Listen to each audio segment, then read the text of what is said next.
Today it is about the science of alchemy as far as it is related with the Aquarian age. We have the tradition of chemistry and alchemistry in all the ancient nations. It seems that the two sciences were not different during the earlier centuries of mankind. Gradually, it came to be understood that alchemy is different from chemistry. The science of alchemy is defined by some as the science which gives transmutation to the baser metals to be transmuted into the nobler metals. And some say that it is literally true, and some say that it is only symbolically true. As a result, we have two traditions of alchemy. The one is the belief in the true transmutation of the physical metals, and the other is a way of symbolic expression to the transmutation of man. The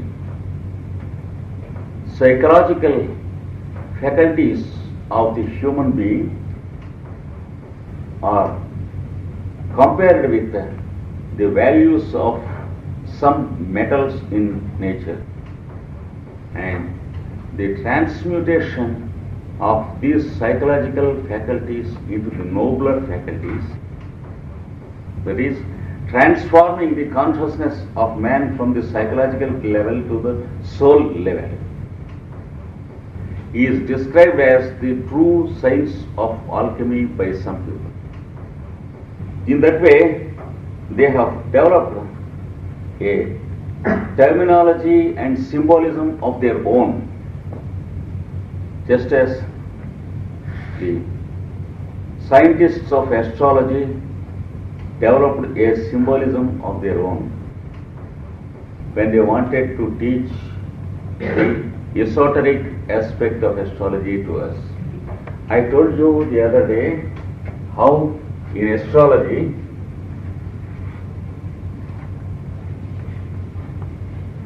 the astrologers, instead of using the term I am, they used the symbol of the sun, and how instead of using the word mind, they used the symbol moon as the symbol, and the symbolism served a double purpose. One is to teach the science of correspondences through centuries, and the other is to know the permutations and combinations of the psychological faculties of man, and to understand the emblem of his own polygon of expressions as is understood by the map of his birth horoscope. So we can't say that it is only a terminology that is used to denote certain psychological faculties, but there is at the same time a deeper aspect of the subject. Had astrologers not used the symbolism of the planets, had they taught us the science of our psychological faculties directly, they would have attempted to teach us about ourselves something like this.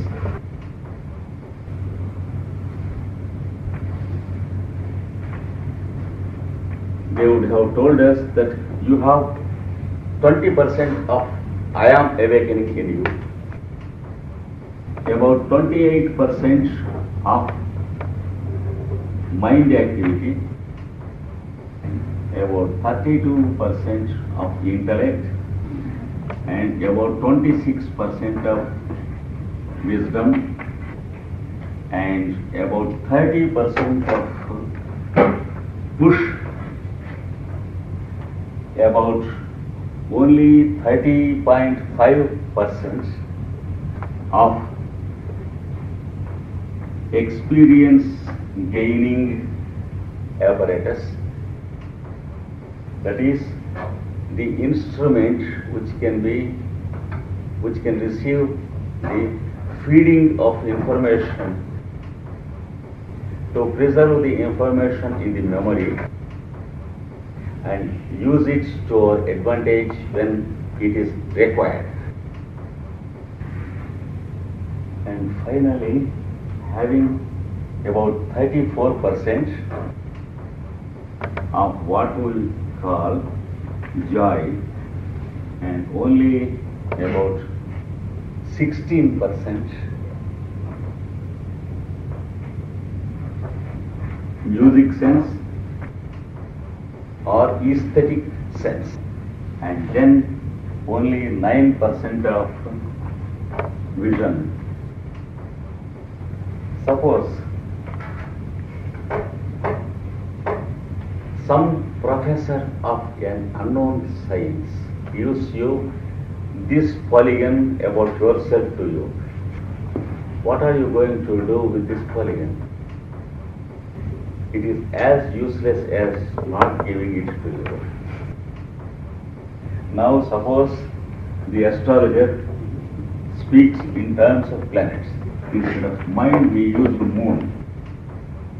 Instead of intellect, he used Mercury. Instead of wisdom, he used Jupiter. Instead of your push, he used Mars. Instead of your memory apparatus, he used Saturn. And instead of the joy aspect of you, he used Venus.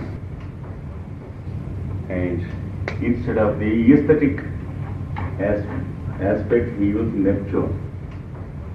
And for vision, he used Uranus. For the I am, he used the sun. Now, if you have the astrological chart of yourself given to you and the science of astrology fundamentals taught to you, then there is every incentive for you to look into the map of your horoscope many times, and every time your understanding is vital, not numerical, and it is more living than the psychological way of understanding things. And the benefit is, every time you happen to look to your own chart and try to interpret it to yourself, you will grow more aware of your own synthesis, and you will know more about yourself than your psychological faculties. Same purpose the symbolism of alchemy also serves. About the symbolic aspect of alchemy, we have a more profound symbolism than astrological symbolism. It explains as the synthesis between cosmogenesis and the anthropogenesis, and the relationship between yourself and the world you live in, and the strings that are in your own hands, which are to be pulled by you to lift yourself up. For example, the alchemist says in the astrological symbolism, call the sun to your help. What does that mean? It means the use of solar rays for some experiment. It means you have to expose certain things to the sun's rays, and it also means you have to use a mineral, non-metal called sulfur to your own advantage, both in the medical aspect and the yogic aspect of it. Medically, the science teaches you how you have to use pure sulfur to your own body, and this medicinal branch of alchemy is more reliable than the medical science which teaches us about sulfur today. And on the ethereal plane or the plane of the atmosphere, the scientist means oxygen by sun. When he wants you to use pure oxygen for a certain experiment, he writes in the book that you should use the sun, or he writes you should use sulfur. And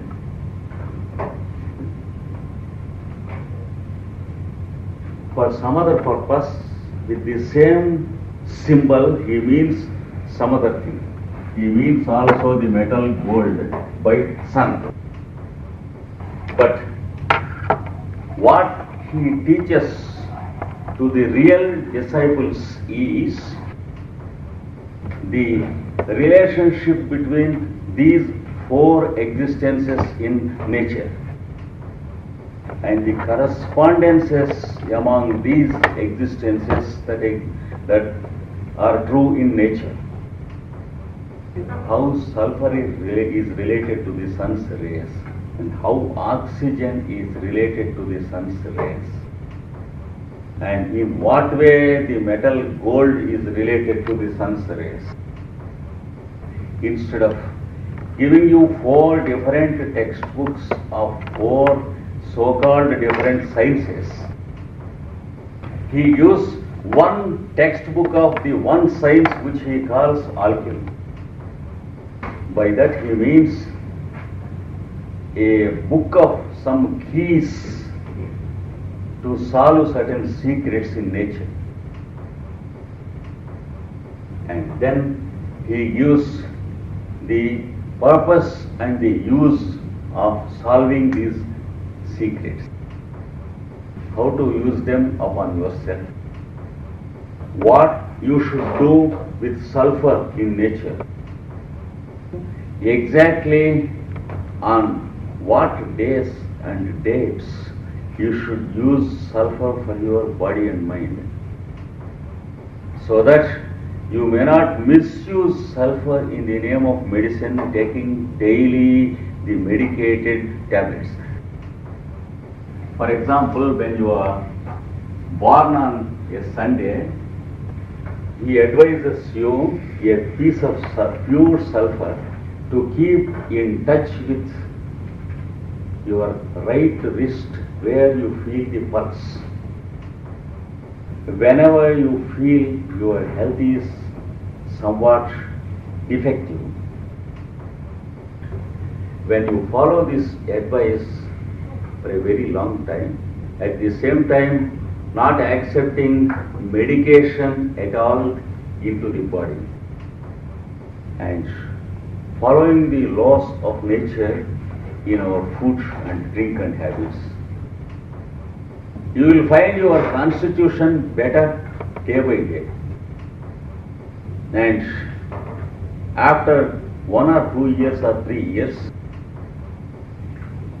you will find no necessity for using any medicines at all to your constitution.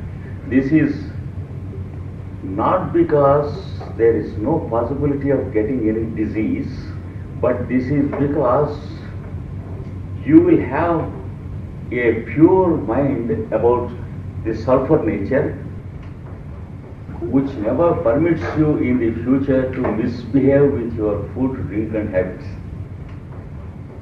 So he is more concerned with your mind and purifying it. Not only purifying for the present, but also purifying for the future as long as you have this physical body. The capacity to behave with your body as you are expected to behave, and the capacity not to misbehave with your food and drink, etc., it forms the major part of the real health in you. Because what we call disease is only a result of misbehavior and not an entity in itself at all. So, if you read the introduction of any alchemist of the first order of his intelligence, so to say, the alchemist who has attained the stage of a seer, you will find the definition of gold as the definition of health, and the process of purifying the gold is defined as the process of purifying your mind. But if he stops there, it is only philosophy. And we have much philosophy in the world. We need not have any more philosophy from the alchemy books. In fact, we have grown sick with philosophy enough to have headache. We know how to philosophize things as long as we are asked not to obey the law of philosophy. So we have volumes and volumes of philosophy which contains very, very good things. But what stops the alchemist not going or drifting into dry philosophy is the practical key he has as a solution of human sickness. And by sickness he always means the attitude of mind, and he never means any mental or physical disorder by the word sickness. Because what we call the mental and the physical disorders are only results of sickness, and they are not at all sicknesses in themselves. So the attitude to keep our body and habits in the required manner is called the sun or the gold by the alchemist. This is just one example of what you find in the introductory pages of the alchemy books written by a great alchemist of the past ages, whom we know in the history by the name Roger Bacon. And many proofs are there to believe that Roger Bacon is Francis Bacon in his next birth. The one proof is, as Roger Bacon, he promised us that he would continue his writings on alchemy in his next birth. And Francis Bacon has given some literature in continuation of the alchemy literature of Roger Bacon. And the writings of the two incarnations put together give us one single book on the science of alchemy. I think some of you might have heard of the secret of living in others' minds with one's own mind when one is pure. Under the chapter of purifying gold, this wonderful gentleman has explained us that when we have a healthy and a pure mind, we can live in others simultaneously as much as we can live in our body. And we can work as the mind of others also, so that we can give the required strength and encouragement to the other mind and train the owner of the other mind into perfection. Sure. And also we can train him in the secrets of certain sciences. This is one aspect of this alchemist which is of interest. And if you go through the poetical works and the dramas of William Shakespeare and his biographies, there was a big riddle about him.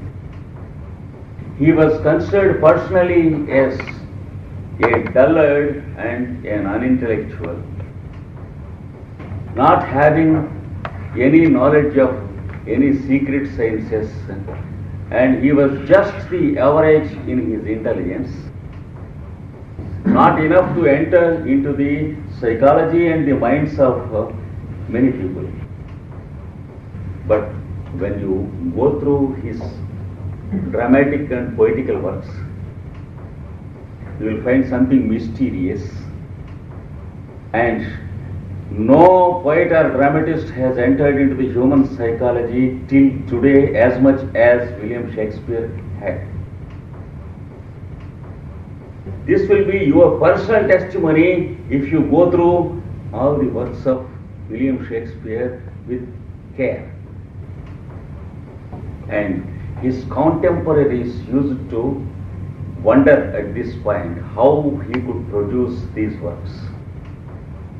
And more mysterious it was when they have gone through some mystic passages that are found in the dramas of Shakespeare about the 7 ages of man and about the spiritual development of the human soul, about the dual existence of certain characters like Hamlet, and about the